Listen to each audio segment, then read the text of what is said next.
What's up, travel bugs? Ferns here, and I'm here to share my London trip with you, as well as some tips and tricks that I used along the way. Some you can use before you even leave, and then of course, they'll all be beneficial to you when you arrive. Here we go.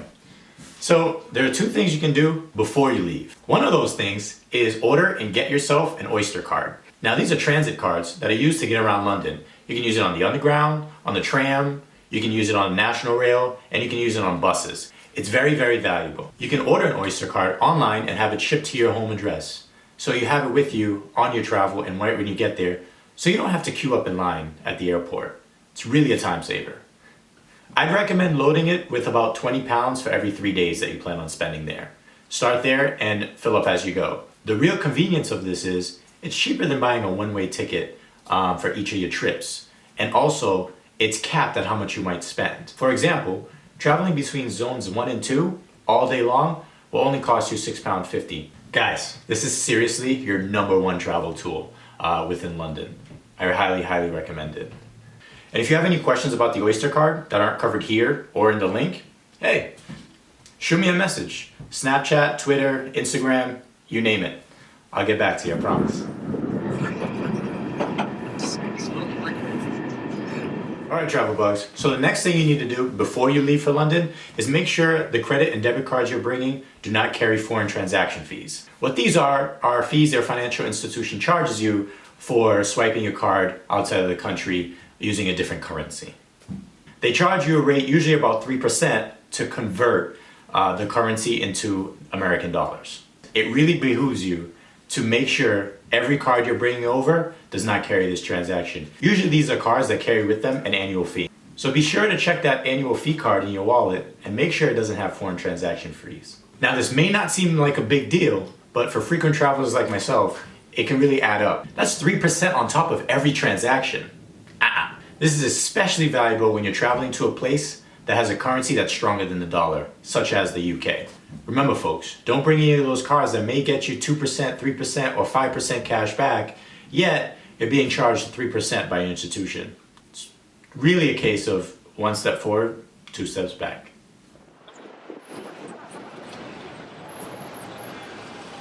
All right, so this is the last note for things you should do before you travel.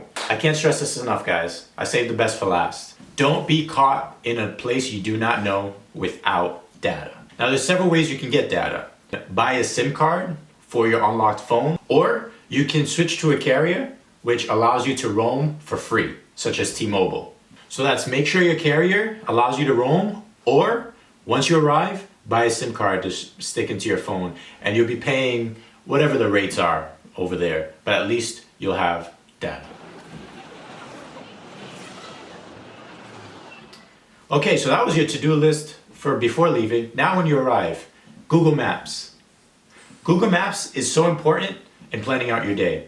It's really accurate in letting you know which transits to take to get to your destination.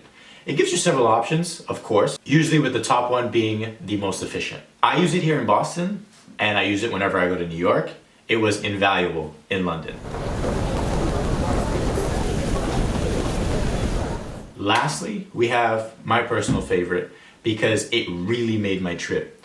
It turned what was going to be a fun new experience into one filled with friendship and understanding and learning. How I did this? Tinder. Now I have a premium profile that allows me to change my destination. So I can be wherever, for instance, Lynn, Massachusetts, and be swiping in London. Now what I do is I update my profile with my itinerary and say things somewhere on the lines like, looking for a guide, looking for a friend, let's hang out. And then I just start swiping away. Now, of course, just like every Tinder experience, it's going to be hit or miss. You're going to be finding a range of people looking for a range of different things.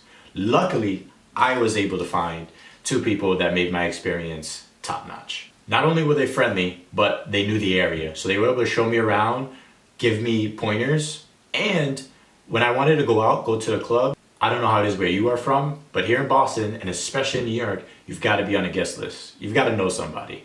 And thankfully, they both did. So I need to send out a special thank you very much to both Nicoletta and Lori, who really made my experience in London one that felt like it was a place where I had friends and even family.